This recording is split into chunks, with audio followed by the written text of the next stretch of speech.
Hello बच्चों, start कर रहे हैं। देखिए हम इस क्वेश्चन को। Which is not true for a detergent molecule. Detergent molecule के लिए कौन सा ट्रू नहीं है? It has a non polar organic part and A polar group. ये बात तो ठीक है। जैसे बहुत सारे डिटर्जेंट हमारे पास कैसे होते हैं, एनायनिक डिटर्जेंट की अगर बात करते हैं तो यहाँ कार्बन कार्बन कार्बन बहुत लंबी चेन 18-19 कार्बन एटम्स तक लगे होते हैं। ब्रांच भी हो सकते हैं, ये स्ट्रेट चेन भी हो सकते हैं। बहुत सारे कार्बन लगे होते हैं इस चेन में। ये वाला पार्ट जो होता है ये नॉन पोलर पार्ट होता है, और साथ में यहां एक पोलर पार्ट SO3Na लगा हो सकता है। ये पार्ट पोलर है। तो ये part polar and non polar वाला ही डिटर्जेंट कहलाता है। ये पार्ट कई बार, ये जैसे यहां तो ये एनायनिक पार्ट है, ये पार्ट कैटायनिक भी हो सकता है।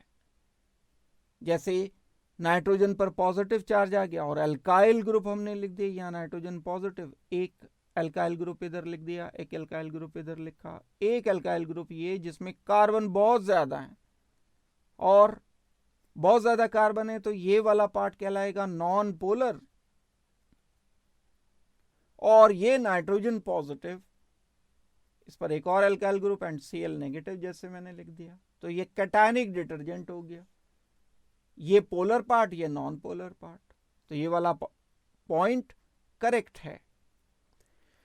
बी पार्ट जो डिटर्जेंट होते हैं, जो सोप होता है, उसमें यही अंतर होता है। जो सोप है वो तो बायोडिग्रेडेबल है, आसानी से डिकम्पोज हो जाता है, बैक्टीरिया के कांटेक्ट में आएगा, या हम लंबे टाइम तक उसको कहीं रख करके छोड़ देंगे तो डिकम्पोज हो जाता है, वो खराब हो जाता है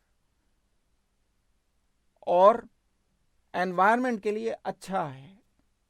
लेकिन जो डिटर्जेंट होते हैं वो बायोडिग्रेडेबल नहीं होते।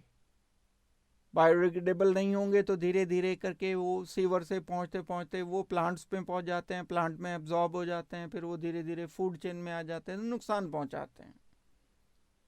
यहां पर अगर मैं इस पॉइंट को देखता हूं, it is not easily biodegradable. ये लंबी चेन है, जैसे जैसे ब्रांचिंग होती है इसमें तो इनकी नॉन बायोडिग्रेडेबिलिटी बढ़ती चली जाती है।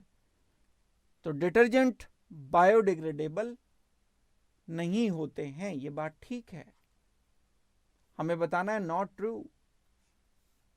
It is sodium salt of fatty acid, ये बात गलत है। ये सोप के लिए बात ठीक है। This is basically soap. किसे कहते हैं हम सोप? सी पार्ट में बता रहा हूं। सोप एक ऐसा कंपाउंड होता है जिसमें कार्बन ज्यादा हो एंड कार्बोक्सिलिक एसिड हो, COO, और यहां इसका सोडियम सॉल्ट या कोई और मेटल के साथ सॉल्ट ले लेते हैं हम।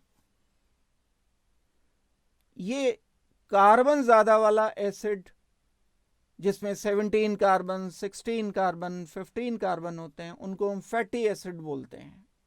Steric acid, palmitic acid, oleic acid, ये जो एसिड्स हैं ये फैटी एसिड बोले जाते हैं। इन फैटी एसिड का सोडियम सॉल्ट कहलाता है सोप, डिटर्जेंट नहीं। डिटर्जेंट अलग चीज है, सोप अलग चीज है। तो ये तो गलत है, इसके लिए सी ही हमारा आंसर है, क्योंकि हमें नॉट ट्रू बताना है। It is a surface active agent. Surface तो एक्टिव होता ही है, अदरवाइज क्लीनिंग नहीं करेगा।